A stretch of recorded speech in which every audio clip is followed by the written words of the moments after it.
Hello everyone, welcome to my channel. चलिए friends, start करते हैं होम साइंस का आज का टॉपिक। 40 क्वेश्चंस तक हम लोगों ने कर लिया था। आज उसके आगे हम लोग करेंगे 41 से। ठीक है, तो फ्रेंड्स ये सीरीज चल रही है यूपी टीजीटी 2004 का क्वेश्चन पेपर है। ठीक है, 40 क्वेश्चंस मैंने ऑलरेडी करा दिया है।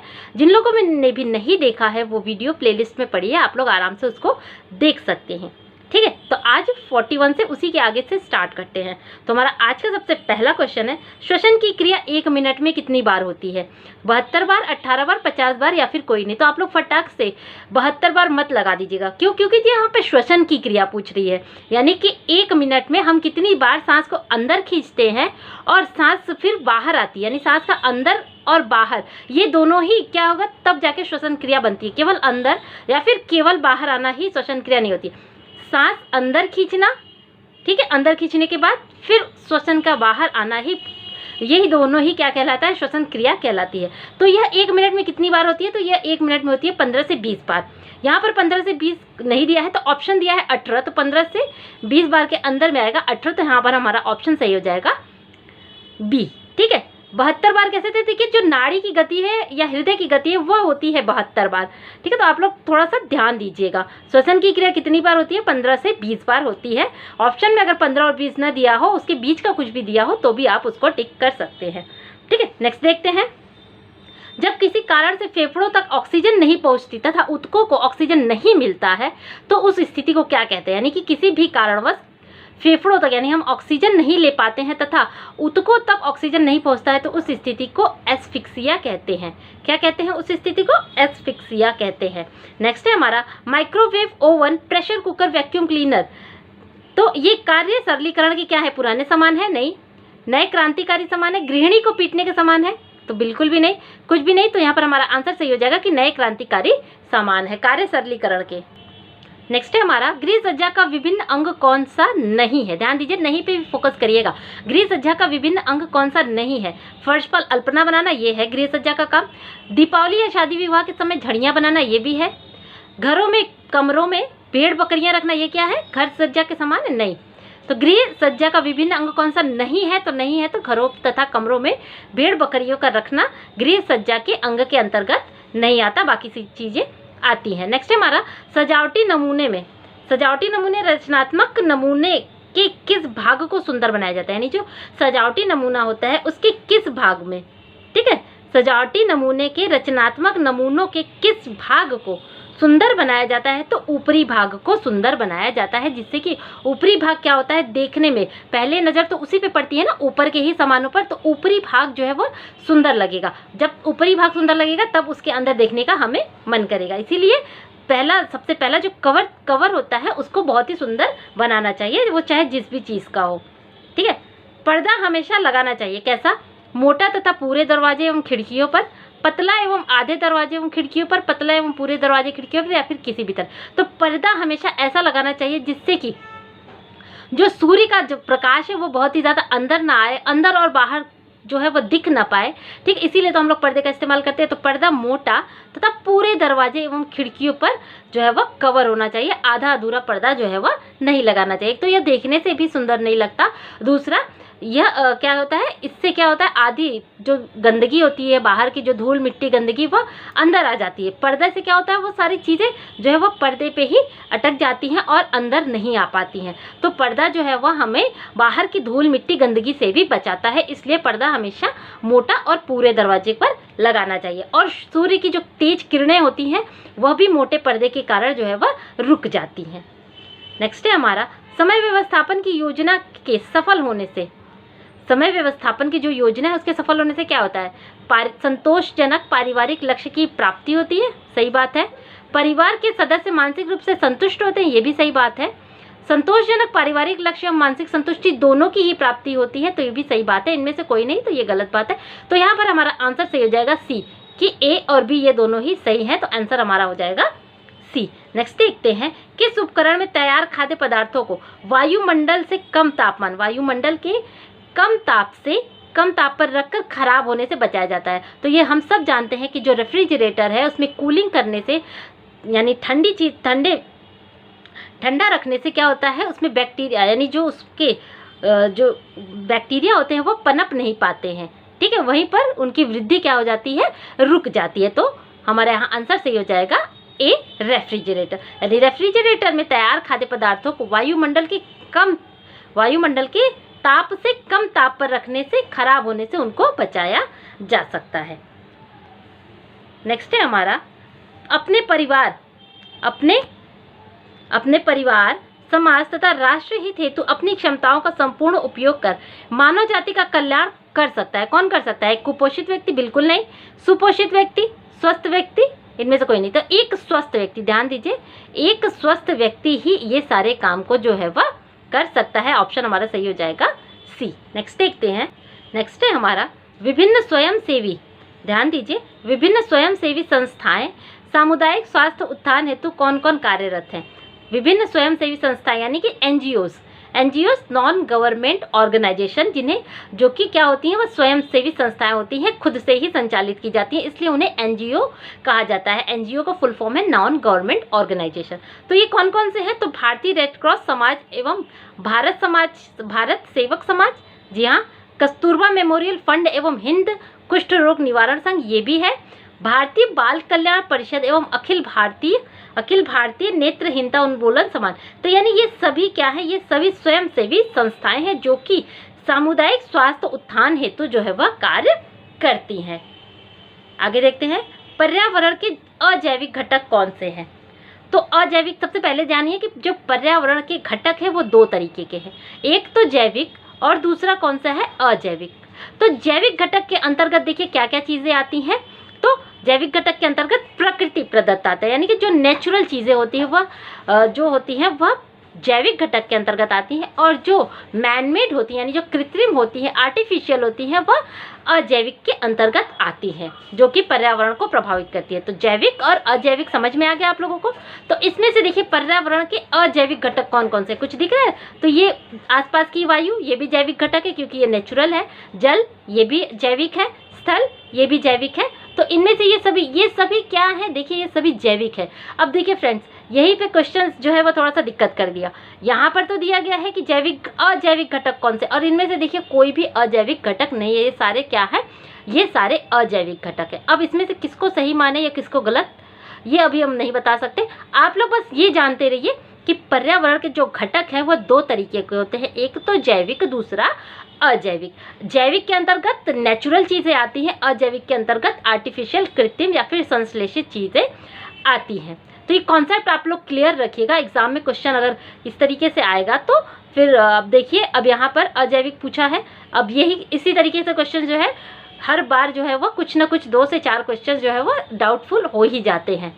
बट आप लोग कॉन्सेप्ट क्लियर रखिए, बात समझ रहे? आप लोग कॉन्सेप्ट क्लियर रखिए, जैसा आएगा उस तरीके से आंसर आप लोग फिर करिएगा। तो यहाँ पर मैं कुछ भी नहीं बता सकती कि इसका कौन सा आंसर सही है। आगे देखते हैं, वातावरण में कौन सी गैस मुक्त अवस्था में स्वपोषियों के विकास का कारण हुई है? तो स्वपोषियों के विकास का कारण कौन सी गैस है? तो वह है ऑक्सीजन। ऑक्सीजन जीवनदायिनी गैस है, ठीक है। अगर एग्जाम में पूछ ली जीवनदायिनी गैस कौन सी है तो वह ऑक्सीजन है। तो ऑक्सीजन ही क्या है? स्वपोषियों के विकास का कारण है, ठीक है। तो एक्सप्लेनेशन देख लेते हैं। वातावरण में मुक्त अवस्था में पाई जाने वाली गैस ऑक्सीजन है, जो पृथ्वी पर सभी प्राणियों के जीवन का आधार है। हमारे वायुमंडल में नाइट्रोजन सबसे ज़्यादा कौन सा गैस पाई जाती है? तो नाइट्रोजन कितनी पाई जाती है? तो 78% पाई जाती है। उसके बाद सर्वाधिक मात्रा में ऑक्सीजन पाई जाती है, कितनी पाई जाती है? तो 21%, ठीक है। तो यह गैस प्रमुख रूप से पौधों के निःश्वसन से ही हमें प्राप्त होती है, यानी ऑक्सीजन में किससे प्राप्त होता है? तो पौधों से ही प्राप्त होता है। यह मानव शरीर में रक्त के परिवहन में महत्वपूर्ण भूमिका निभाती है। एक और बात ध्यान रखिएगा कि जो ऑक्सीजन है यह ज्वलनशील गैस है, ठीक है, ज्वलनशील गैस है, यानी कि यह आग बहुत तेज पकड़ती है। तो आग बहुत तेज पकड़ती है, इसीलिए अगर खुले वातावरण में कहीं आग लगती है और हवा चलती रहती है तो आग और भी तेजी से फैल जाती है। क्यों? क्योंकि ऑक्सीजन की उपस्थिति रहती है। ध्यान दीजिए, ऑक्सीजन एक ज्वलनशील गैस है। ये एक्स्ट्रा पॉइंट है, मैं आप लोगों को साथ साथ बता दे रही हूँ। आगे देखते हैं, ओजोन के स्तर किसके हानिकारक प्रभाव से हमारी रक्षा करते हैं? बहुत ही सिंपल सा क्वेश्चन है। और यह पूछा भी जाता है कई बार एग्जाम में। तो ओजोन के स्तर किसके हानिकारक प्रभाव से हमारी रक्षा करते हैं? तो सूर्य की पराबैंगनी किरणों से हमारी रक्षा करते हैं। आगे देखते हैं, पृथ्वी पर जीवों की उत्पत्ति कितने वर्ष पूर्व हुई है? तो लगभग 4 अरब वर्ष पूर्व पृथ्वी पर जीवों की उत्पत्ति हुई है। नेक्स्ट देखते हैं, नेक्स्ट है हमारा प्लास्टिक किस प्रकार का अपशिष्ट है? तो देखिए, जो अपशिष्ट होते हैं वह 2 तरीके के होते हैं, एक तो जैविक अपशिष्ट, दूसरा अजैविक अपशिष्ट।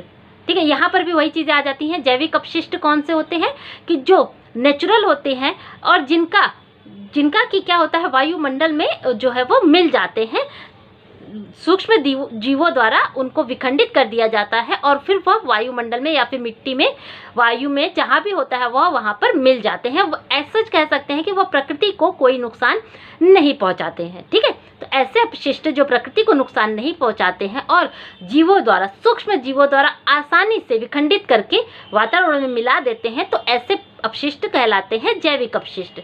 और अजैविक अपशिष्ट के अंतर्गत वो सारी चीज़ें आती हैं जिनको कि सूक्ष्म जीव जो है विखंडित नहीं कर पाते और वह जस के तस वातावरण में मिले रहते हैं और काफ़ी नुकसान पहुंचाते हैं।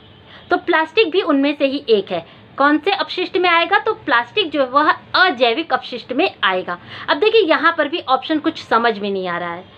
जैव निम्नीकरणीय नहीं है, क्योंकि जो सूक्ष्म जीवों द्वारा जो है निम्नीकरणीय कर दिया जाता है, यानी कि उसको विखंडित कर दिया जाता है, वातावरण में मिला दिया जाता है, तो वह ऐसे अपशिष्ट जैव निम्नीकरणीय के अंतर्गत आते हैं। तो प्लास्टिक क्या है? प्लास्टिक एक अजैविक निम्नीकरणीय है, यानी कि वह जीवों द्वारा जो है वह विखंडित नहीं किया जा सकता। फिर भी यहाँ ऑप्शन दिया है, देखिए, जैव या फिर निम्नीकरणीय। यहाँ पर आंसर दिया है बी, लेकिन आप लोग कॉन्सेप्ट समझिए कि क्या आंसर इसका हो सकता है। ठीक है, आगे देखते हैं, वैसे विष जो बिना अंगों को जलाए ही विषाक्त लक्षण उत्पन्न करते हैं, जैसे कि तूतिया बिना अंगों को जलाए ही विषाक्त लक्षण उत्पन्न करते हैं, कैसे कहलाते हैं? तो वह ऐसे विष जो है उदाहक विष कहलाते हैं। नेक्स्ट है हमारा, कार्बोलिक अम्ल का पान करने पर रोगी को निम्नलिखित में से क्या कराना चाहिए? यानी कार्बोलिक अम्ल का पान करता है, अगर रोगी कर लेता है तो उसको क्या कराना चाहिए? तो तुरंत उसे वमन नहीं कराना चाहिए। ध्यान दीजिए, उसे वमन नहीं कराना चाहिए तथा चूने के पानी, अंडे की सफ़ेदी पिलानी चाहिए। क्यों? क्योंकि चूने का पानी और अंडे की सफ़ेदी पिलाने से क्या हो जाता है, उसका जो कार्बोलिक अम्ल है वह नुकसान होने से, बॉडी में नुकसान होने से बचाता है और उस विष का वहीं पर क्या हो जाता है, नाश हो जाता है। एक्सप्लेनेशन देख लेते हैं इसका। कार्बोलिक अम्ल का पान करने पर रोगी को वमन नहीं कराना चाहिए, चूने के पानी, अंडे की सफ़ेदी पिलानी चाहिए, विष कष्टकारक और घातक होते हैं। ध्यान दीजिए, कार्बोलिक अम्ल क्या है? एक तरह का विष है। तो विष कष्टकारक और घातक होते हैं। इसके प्रभाव के निराकरण के लिए कुछ औषधियाँ और उपचार प्रयुक्त होते हैं। इन्हें विष प्रतिकारक कहते हैं। ठीक है, इन्हें क्या कहते हैं? तो विष प्रतिकारक। तो चूने का पानी और अंडे की सफ़ेदी क्या है? एक विष प्रतिकारक है, जो कि विष के प्रभाव को खराब कर देता है। आगे देखते हैं, रेडियस तथा अल्ना अस्थियां भंग होने पर उसे स्थिर होने के लिए क्या प्रयोग करना चाहिए? आप इस तरीके से भी कर सकते हैं कि अस्थियों भंग होने पर हमें किस चीज़ का प्रयोग करना चाहिए? खपच्चियों का, रस्सियों का, तेल का या फिर गर्म जल का? हमने कई बार पढ़ा है कि खपच्चियों का प्रयोग करना चाहिए। अस्थि भंग होने पर हमें तुरंत खपच्चियों का प्रयोग करना चाहिए। अंग को ज़्यादा हिलाना डुलाना नहीं चाहिए। खपच्चियों के सहारे उसे हल्के से टिका देना चाहिए, बांध देना चाहिए हल्का सा, जिससे कि अंग हिले नहीं। हिलने डुलने से क्या होती है, व्यक्ति को और भी दर्द बहुत ज़्यादा होगा और क्या होगा, हड्डियां खिसकने के चांसेस बहुत ज़्यादा हो जाते हैं। तो रेडियस तथा अल्ना की अस्थियां भंग होने पर स्थिर रखने के लिए उन खपच्चियों का प्रयोग करना चाहिए। नेक्स्ट देखते हैं, मानसिक विकास होता है कैसा? नियमित एवं क्रमबद्ध, अनियमित एवं क्रमबद्ध, अनियमित एवं अव्यवस्थित या फिर किसी भी तरह से। तो जो देखिए, जो विकास की अवस्थाएं होती हैं वह एक दूसरे से संबंधित होती हैं, जैसे कि गर्भावस्था, फिर जन्म, फिर शैशवावस्था, बाल्यावस्था, किशोरावस्था। इस तरीके से एक के बाद एक जो है वो एक दूसरे से संबंधित होती है। तो क्या होता है, कुछ भी जब भी कोई विकास होता है तो एक स्टेप जब तक पार नहीं करेगा वो दूसरे स्टेप तक नहीं पहुंचता। तो इसका मतलब यह है कि जो विकास होता है, जिस तरीके से शारीरिक विकास क्रमबद्ध होता है, उसी तरीके से मस्तिष्क यानी मानसिक विकास भी क्रमबद्ध एवं नियमित होता है। यानी जो शैशवावस्था के जो लक्षण है, फिर उसके बाद बाल्यावस्था के लक्षण, फिर किशोरावस्था के लक्षण और फिर जो है वो किशोरावस्था के बाद वयस्क व्यक्ति के लक्षण। तो इस तरीके से मानसिक विकास क्या होता है, नियमित होता है, यानी अपने समय पर होता है और क्रमबद्ध गति से होता है, यानी सीरियल वाइज होता है। ऐसा नहीं कि पहले बोलना सीख लिया, फिर पहले चलना सीख लिया, उसके बाद बोलना सीख लिया। यानी कि जो अवस्थाएं होती हैं, जो विकास की अवस्थाएं होती है, वह नियमित एवं क्रमबद्ध होती हैं, एक दूसरे से जुड़ी हुई होती हैं, और एक कंप्लीट होता है तभी दूसरे में जो है वह प्रवेश होता है। बात समझ रहे हैं आप लोग। आज का लास्ट क्वेश्चन है, हम देखेंगे किस काल में बालक अधिकांश बातें घर वालों के अनुकरण से सीखता है। तो ध्यान दीजिए, शैशवावस्था में बालक अधिकांश बातें घर वालों के अनुकरण से सीखता है। ठीक है, बाल्यावस्था में क्या हो जाता है, बाल्यावस्था में वो फिर स्कूल जाने लगता है और फिर अपने दोस्तों, अपने टीचरों, अपने सहपाठियों से वह ज़्यादा प्रभावित होता है। शैशवावस्था में क्या होता है कि वह सबसे पहले वह अपने परिवार में रहता है, और परिवार से ही सब कुछ सीखता है। ठीक है, तो किस काल में बालक अधिकांश बातें घर वालों के अनुकरण से सीखता है। तो शैशवावस्था में बालक अपनी अधिकांश बातें घर वालों से सीखता है।